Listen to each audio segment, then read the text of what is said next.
Upon reaching the Kathmandu airport, a group of 11 Malaysians hyped up and ready to see what Nepal has to offer. Some of us were prepared, mentally and physically, but a few of us just started mountain biking just a few months before departure. We are a group of mountain biking enthusiasts, shares one interest, one mission and one dream, to ride on the Annapurna circuit.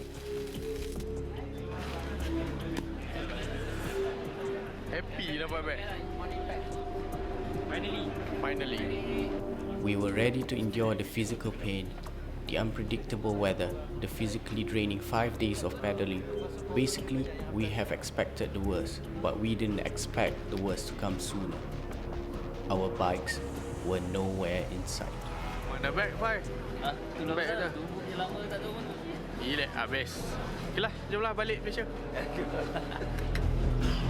Basikal? Tak ada? Basikal tak ada. Still tak ada? Okay. Still waiting. No bike, no ride. Lawa kasut, Fai.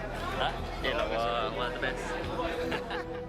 After more than an hour of wait, we still kept our hopes high. Ke bawah juga, bastard. One of us saw a hint of a bike bags stacked behind a few boxes. Finally. What the hell? Cool eh? Ambil, bengkok. Semua okey je, jom.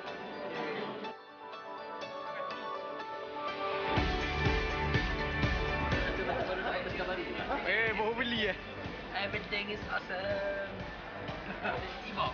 The best. Bias.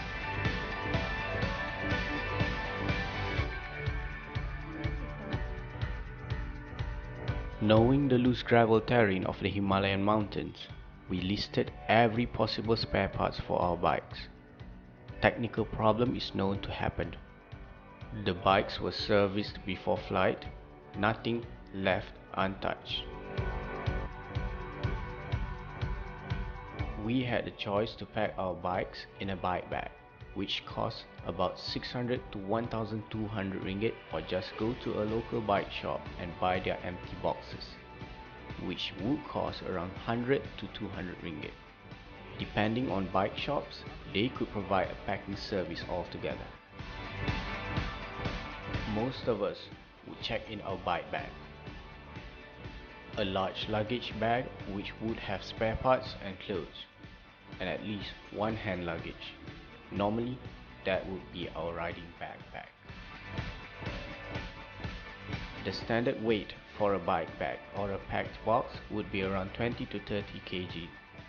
Some of us included their helmet or spare parts in it. Bye. Bye. Habis lah cakap kau. Macam kasut Rizal lah. No, perempuan ni pakai.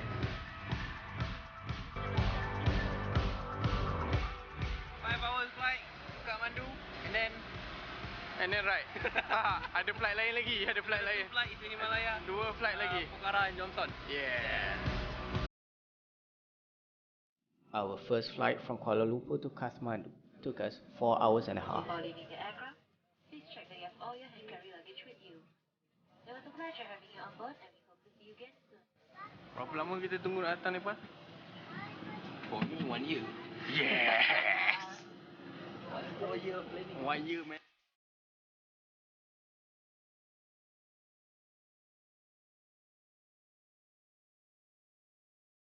As we reached the airport, our guide from Epic Rides Nepal was already there and brought us to a truck to load up our bikes. Loading all the bikes. Value of 100,000 in the lorry. The truck will be driving off straight to Johnson. It will be a 24 hours drive.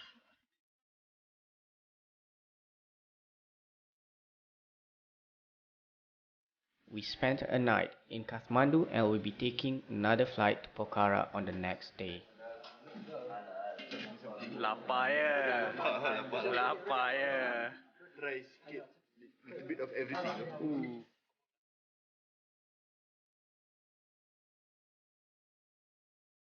Lapar gila. Lapar bang, lapar. On our second day, we packed our bags early to catch our flight to Pokhara, did some money changing, and had a local breakfast. But before that, our guide planned a quick sightseeing of Kathmandu's bustling city. Loman, kau nak cari hanger kan? Ni, lapis. Cabut. We headed off to Kathmandu city centre and visited Epic Rides Nepal headquarters. They are the official commensal bikes distributor in Nepal.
Sightseeing done, and we were ready to fly to Pokhara.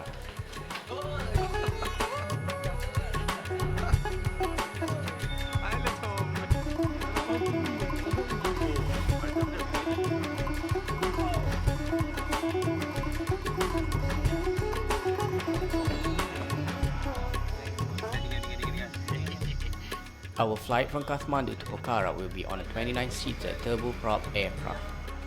The duration of flight 30 minutes.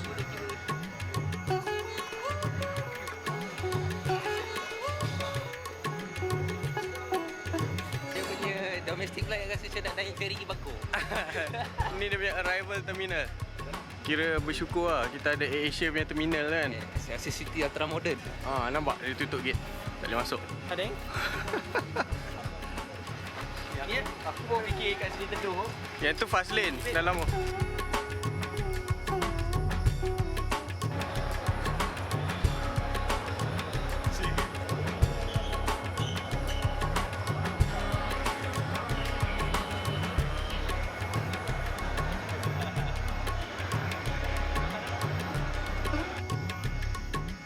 The total distance of the trail we were about to ride was about 100 kilometers in 5 days.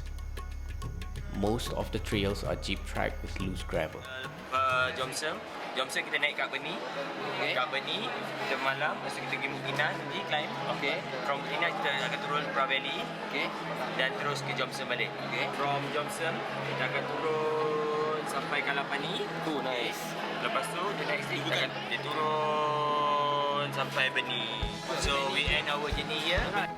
We were most certain that we will be paddling up mountains. The highest point, 12,600 feet above sea level.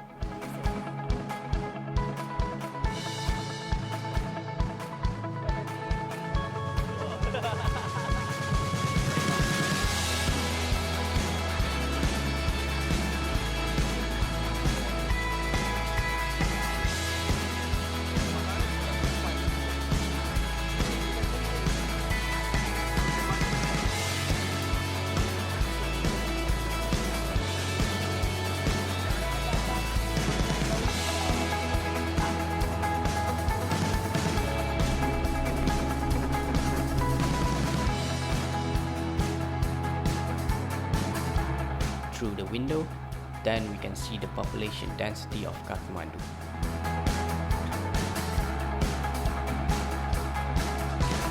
"30 minutes was a very short flight, but for some of us, it was a claustrophobic nightmare up in the air. Just got to be ready for our next flight to Jomsom with a much smaller plane." So, how was the flight? Fear of flying and flying on a small plane. Takut tak? Takut lagi kecil bang. Itu lagi kecil.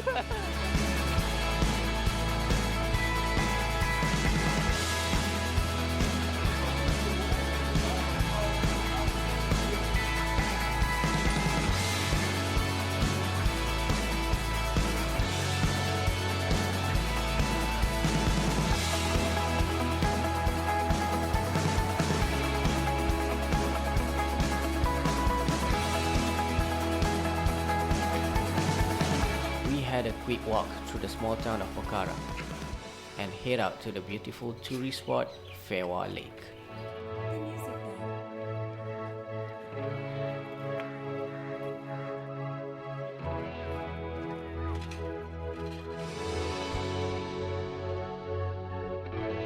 Out of a sudden, we got introduced to the unpredictable weather in Nepal. So, kita tadi sampai-sampai elok, weather semua okey. Tiba, emo. Tiba. Seketika. The storm is coming. Suddenly, we saw the locals started scrambling. The wind was blowing so hard against us that we can barely walk. Dust flying around and we could see the dark cloud coming from beyond the mountain. It was moving very fast. We had to find shelter. Come on. Sikit lagi. Oh, dah rintik.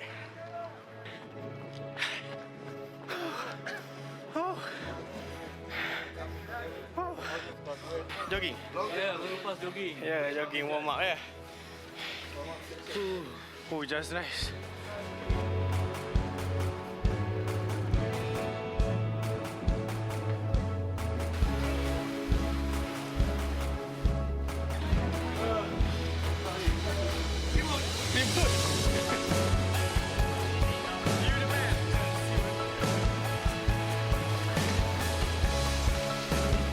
It rained so hard that it turns into hail.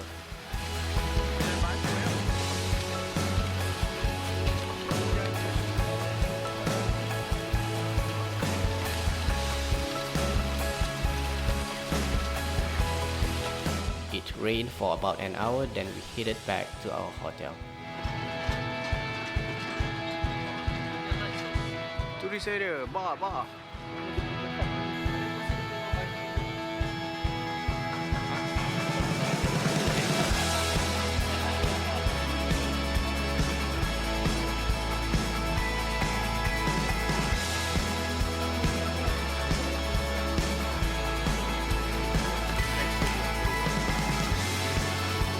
Makan terus. Aku on medication dah. Ringan tak cukup. Ibu makan. Tangan. Oh, dah macam We spent another night in Pokhara before we head out again on another flight to Jomsom early in the morning. Sedap. Ayo. Lak ayo.